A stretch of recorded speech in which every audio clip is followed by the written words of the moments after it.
इसका अनुभव बहुत कम लोगों को होता है, लेकिन होता अवश्य है। हमारे ग्रंथों में सब कुछ लिखा हुआ है। हमारे संत महात्मा महापुरुष भी इस चीज़ को बता रहे हैं कि जो तीसरी आंख होती है वह दिव्य नेत्र होता है। उससे भूतकाल वर्तमान भविष्य को जाना जा सकता है। उससे अनंत कोटि ब्रह्मांड सृष्टि और विश्व को जाना जा सकता है, देखा जा सकता है। लेकिन ये बहुत अनंत काल के बाद में ये स्थिति साधक के जीवन में आती है और यह दुर्लभ भी है। लेकिन जो लगातार निरंतर एकाग्रता और विश्वास के साथ नाम जप करते रहते हैं तो वास्तव में उनका जो तीसरा नेत्र है, जो उनका आज्ञा चक्र है, वह खुलने लग जाता है। और कुछ संतों ने तो उसके संकेत भी दिए हैं कि जब वो खुलना शुरू होता है तो क्या संकेत है। संकेत यह है भक्तों, जब हम नाम जप करते हैं और लगातार करते हैं, ये नहीं कि कभी नाम जप कर लिया फिर छोड़ दिया।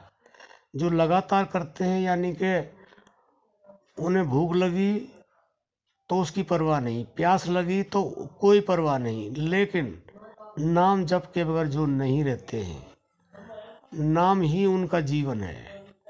प्राणों से भी अधिक प्रिय है उन्हें नाम जप करना। वह सब कुछ छोड़ सकते हैं लेकिन नाम जप नहीं छोड़ सकते। ऐसी स्थिति जिसकी आ जाती है, वास्तव में उसका तीसरा नेत्र खुलना शुरू हो जाता है और जैसे जैसे उनकी अवस्था नाम जप में बढ़ती चली जाती है, ऐसे ही वह तीसरा नेत्र खुलने लग जाता है और एक समय आता है कि उनका पूरी तरह से तीसरा नेत्र खुल जाता है, उनको दिव्य दृष्टि प्राप्त हो जाती है।